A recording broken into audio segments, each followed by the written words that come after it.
that the Chico Mendoza campaign will have the effect of offsetting one another. One of them will emerge as the top Hispanic vote getter. But I think since they're splitting the Hispanic vote, it reduces their chances of being one of the top two. You have the same dynamic with McCarthy and Bill Daley, although I think both of them are weak white candidates. I think the only constituency group Gary McCarthy may have is policemen. The Bill Daley would be a third term of a Daley, which they I already don't, been in there 40-something years. I don't I think don't think that the city can Chicago stomach wants to another hit Daley. daily. You Yeah. know, he's got some nice ads out there, and of course he's got plenty of money. But I don't think he or McCarthy, have any real chance. And then, true, they will have the effect of kind of splitting the white vote and reducing each of their chances of being in the top two.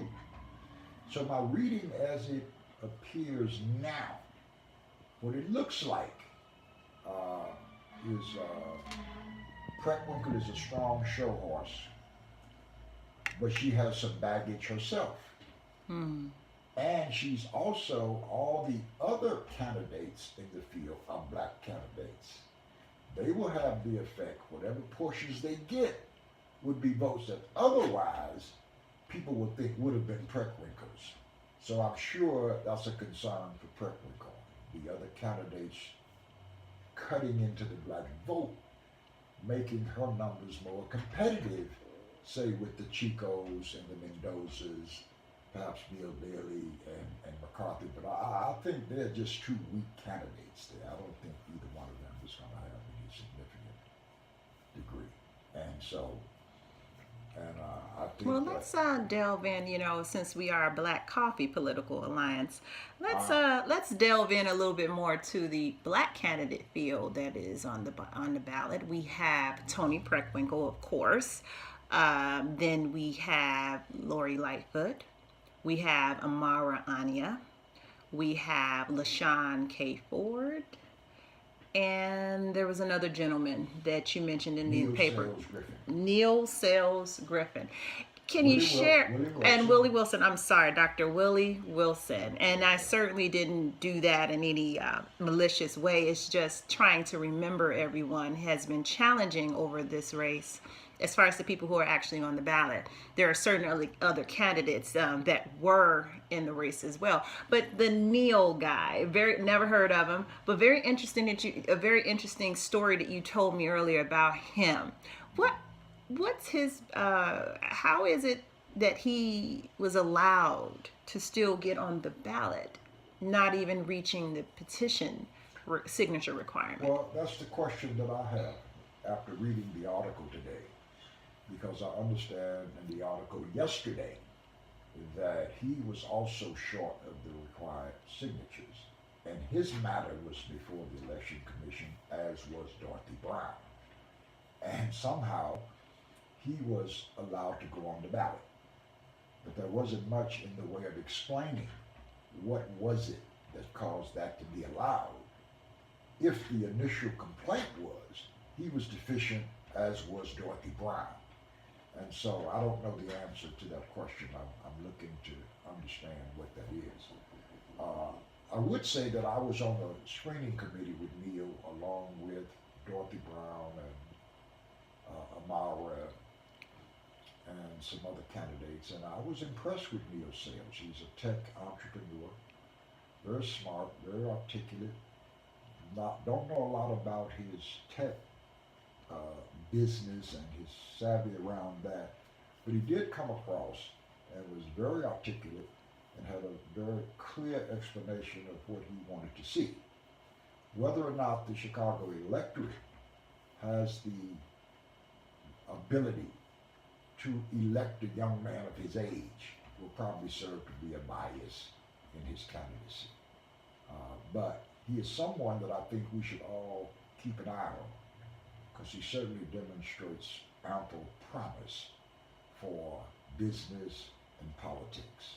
And Hmm. so we should That's keep. very interesting that you say that, because most would say that Dr. Willie Wilson represents that as far as business. Well, I think that Dr. Wilson has a compelling story. Uh, Dr. Wilson uh, has been quite successful in international imports and exports, a McDonald's franchise operator, and I understand several other business enterprises that he's been able to launch due to his success in amassing capital through his various business activity. And so I think that is a strong credit to Dr. Wilson's candidacy. I do not think that, and this is not to impugn Dr. Wilson at all, but for me, a candidate has to be more than just successful at business. We have a president that's very successful at business, but he is the worst political figure I've ever seen. And so, and I'm not suggesting that that would be the case with Dr. Wilson. You know, Dr. Wilson is certainly a man of faith. He is certainly philanthropic. He goes out of his way to try to help less fortunate people. And I do think that that is a good quality to have in a political leader, to possess compassion for the less fortunate. So I say hats off to Dr. Wilson. Okay. Whether Dr. Wilson has that, what's the word I'm looking for, that chutzpah to run as a political candidate, I think he may have some liabilities there. But we'll see what happens. Yep. And Okay. Wow. All right. Amara, I screened her when she first came. Very articulate, got a firm grasp of the workings of city government, presents herself very well. I think her experience in government was somewhat limited, and I did not get that. Certainly she has the intellectual gravitas to get on the job, and I think can do well. I do not think she's, in this short period of time of the campaign season, that to introduce yourself in that limited context is a liability. People tend to come into that known before they get into the campaign, not introduce themselves to the city once they're in the campaign. Oh, well, who is that? Where does she come from? What does she do? That kind of thing. But she certainly comes across as a very talented young woman. I agree. And Yes. I think that she deserves serious consideration, and I believe she'll get that.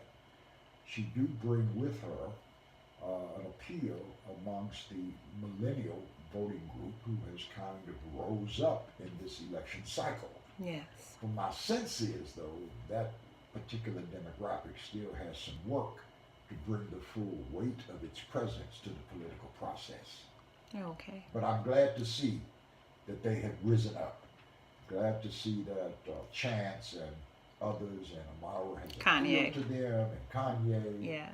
and that is now a demographic that we can begin to count on to have their voices heard as we move into the future of our political process. Okay. LaShawn Ford. I like LaShawn. LaShawn is a seasoned legislator in Springfield. I think he has a Sorry, don't worry about it. It's okay. he has a real feel for his people. He wants to see the city move in a way. He has an experience. He has an experience in the city that gives him a unique insight as to what needs to change with city government. Okay. And I would say that LaShawn Ford, whether people recognize it or not, may be the closest replication of Harold Washington that we've had since Washington left here. Because Harold kind of came out of that same background. Illinois congressman in Springfield. He was rooted in the culture of the south side of Chicago, Black Chicago. And he had experienced firsthand the problems of working under primarily the Daley administration all of his life. So he knew where the bodies was buried, and he understood the dynamics, and he knew what needed to change if he could succeed in becoming the mayor. Yeah, I read his. I read on LaShawn K. Ford, and I saw some things and what he, because each candidate actually submitted this article. It was, I read it in the Sun Times, so I took my time and read through some things, and it was, I was very impressed to kind of see some of the things in LaShawn K. Ford's background that I did not know. I should say state representative for, because Yeah. that's the office he currently Yeah, holds. state representative. And I got a chance to listen to him in an interview that he did with Gregory Sane. That's a part of the new Black Leadership Coalition, and I was very impressed and enamored in that interview how he spoke and the things that he mentioned. And I said, wow, okay, this is someone to pay attention to, definitely, as I was not privy to him, or this is just my first time of learning of him at all. So, and I only mentioned all of that to say that when I read his bio based on this Sun Times article that all of the candidates provided, he said that his inspiration was Harold Washington. So it was very interesting for you to show a parallel from Harold Washington to LaShawn K. Ford, and then to have read something where he said that's where he got his inspiration from. So that so that was the only reason that I brought it up, because I actually read that in the bio that he provided. Well, it was one of the things where all of the candidates answered a few questions, but at the beginning of it, at the top of the document, it just said their background, who they were, where they went to school, what they, and in one of the questions it asked, what mayor did you, look up to? And while others had other people to say, he mentioned Harold Washington and that he got his inspiration from him. Yeah. So for him to be someone that walked almost the mile similar to that of Harold Washington, and how he rose to political clout and empowered, so it was interesting for you to say it, because I remember reading it in his bio. Yeah. And I think we still have Lori Lightfoot, right? Yeah, Lori Lightfoot, she has long service. She's an attorney, served on the Civilian Police Review Board, COPRA, I believe it is. I'm not personally very familiar with her background outside of her work on the civilian board. She seemingly has been a voice to hold errant police activities accountable. She is an attorney, and I'm not, other than just a few reactions I read in the paper that she had of other candidates, I still have not yet seen much in the way of her vision for Chicago. Oh, yeah. Okay. And I'm not very familiar with her either. Right. And I would probably have to say, in all fairness, that I think, say, some of the, less prominent figures in the campaign, specifically the black ones, if I had one word of encouragement, is talk to me a little bit more about your vision for Chicago. I understand the things you are against. Help me understand what you're for. Yes, that's a great balance for all of them to be able to articulate. And I'm applying that to all of them. I'm not singling out anyone. Absolutely, yeah. And I would close by simply saying that as a community, we have reason to be impressed, because each of the candidates bring their own credibility to this process. Yes. And I feel good about this. So yeah, I wish them all well. I know. I'm very proud myself of the field of candidates that we have. I mean, because they're educated. Yeah. They have some credentials behind them, successes. So, if only we can just, Black Coffee Political Alliance could just get them all in a room and say, hey, how do we, really. How do we get behind one of y'all? Yeah, how do we just pull straws? Yeah, how do we do it? I think that we can all make this work. We can. Yeah, I understand everybody feel that they can do it better, or that they can, we all get together. So those are one of the things I personally will be trying to do. And then before we close, this is something that's in the paper, about one of the last candidates that had been campaigning, and is still in some way active in the Chicago mayoral race. We'll talk about the Honorable Clerk Dorothy Brown, and the challenges that she had as far as not successfully staying on the ballot. You know, she did it just the way that everyone else did, put her petition signatures in, was challenged by the Cook County Board President, which is also a candidate in the race, Tony Preckwinkle. And she was also challenged by Willie Wilson. And, you know, a lot of times people, I heard some things and saw some things on social media like, oh, he withdrew it. And then it's like, oh, no, he's trying to look like he cares, or, you know, and that sort of thing.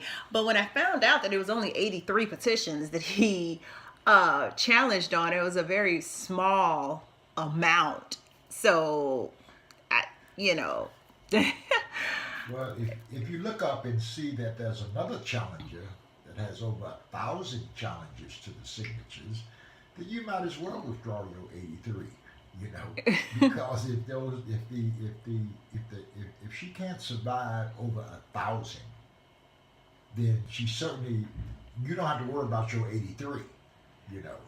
And I think that's a good thing to point out as well as the reason to his withdrawal, more so than let the people decide. Exactly. You know, I don't think that the withdrawal was because he's saying, I think that in this race, nothing is personal to any of the candidates. They're just doing what they do because they're in it to win. So I don't think him challenging her or anyone else challenging her was something personal. I think that that's just part of the game of running a race for a political office. It's politics. It's politics, right? So I just don't want people to think that the withdrawal was this sense of humanity and that let the people decide. Because if it was about letting the people decide, then no one would have challenged no one. Right.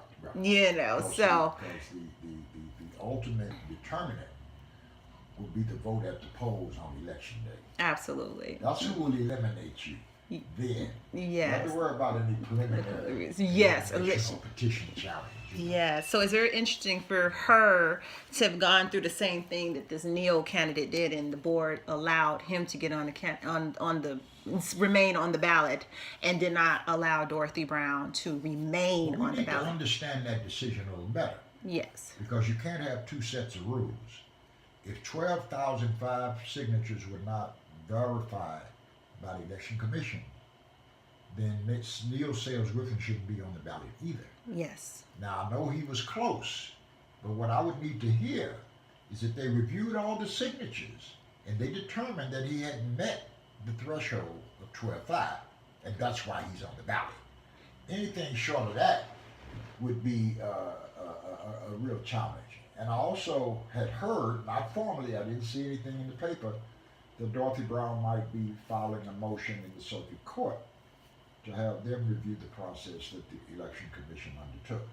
But I was disappointed and disheartened that I didn't see something that significant in the same article that's talking about her being bounced off of the ballot. But what I'd like to say in closing, Dr. Shante, to our listeners today is that Black Coffee has been working now well over a year, and I want to just thank the doctor for her dedication and effort to this. And we have made substantial progress in establishing a political institution within Chicago, Cook County, an institution that creates an umbrella that all black people can get under, because until we stop talking about unity and then unify, especially in the political and economic arena, then we're really blowing dust into the wind. We have no more time to waste. We need to come together under our big tent, and we need to have the kind of conversations that allow us to put all of our political capital behind one candidate and make certain that we increase our chances of victory and having our interests reflected in the public offices that we seek to achieve. So this is what we're committed to, and we expect by next 2020 that we'll be a much stronger political institution, and we welcome you and invite you to come and contribute with us to building this strength, you know, because the life that we save will be our own. Absolutely. Thank you. I thank you for your time, Dr. Murphy. This is going to be a close for us today. I'm just going to attempt here to turn the camera around. I don't know where I am positioned in the frame. Sorry, guys. I'm operating, I'm multitasking over here, so I'm doing multiple things here.